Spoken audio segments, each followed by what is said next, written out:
เอานั่งเฮ็ดเซเวอยู่นี่ไปหุงไปแต่เขาเฮ้มันสิคำเหรอเด้เนี่ยคำมาแล้วคันข่อยหิวมันสิยากเสื้อผ้าน่ะกองไว้น่ะเบิดมือเบิดเว้นน่ะ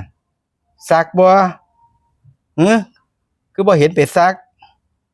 กองยุ่นโอ้ยถ้วยก็บ่ฮู้จักไปล้างถ้วยก็กองไว้แช่ไว้ตั้งแต่เมื่อวานนี่บ่ฮู้จักไปล้างฮู้จักไปล้างไปเฮ็ดได้ไหมฟ้าวไปเฮ็ดไปล้างเนี่ยจะกองไว้หลายกินแล้วเขาบ่ให้กองไว้เด้ฮู้จักหน้าที่ได้แม่คันเสื้อผ้าคือกันแยกอันใดสกปรกอันใดเสื้อผ้านุ่งเล่นก็แยกออกไว้ซักเสื้อผ้านุ่งเล่นก่อนเสื้อผ้านุ่งเล่นนุ่งนอนน่ะเสื้อผ้ามุสกปรกเอาไว้ซักทีหลังฮู้จักแยกฮู้จักเฮ็ดข้าวน้ำซ้ำปลาคือกันฮอดเวลาก็ไปนึ่งอย่าให้บอก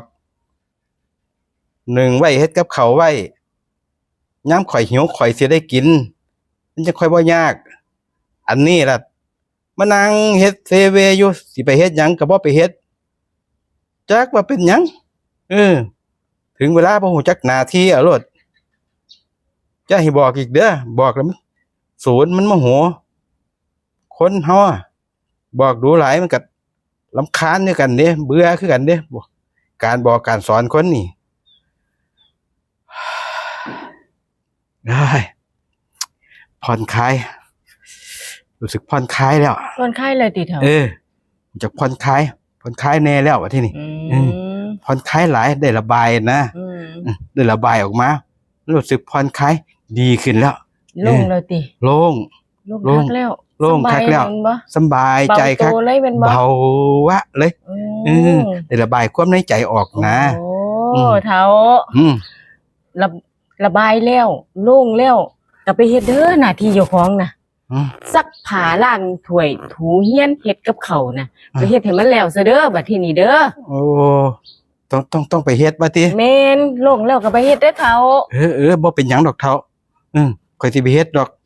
หน้าที่ของข่อยน่ะข่อยบ่ลืมดอกจังได๋ก็สิไปเฮ็ดให้มันแล้วนั่นล่ะเจ้านั่งถ้ากินแล้วเด้อข้าวข่อยก็สิไปหุงสิฮอดเวลาแล้วเดี๋ยวเจ้าก็สิหิวเนาะแม่นเสื้อผ้าข่อยก็สิไปซักเด้อถูบ้านถูเรือนถูแล้วเจ้าค่อยขึ้นไปข่อยเฮ็ดมันสะอาดก่อนดีมากเขามันโล่งแล้วข่อยโล่งแล้วข่อยสบายขึ้นแล้วสบายอกสบายใจได้ระบายออกแล้วนะ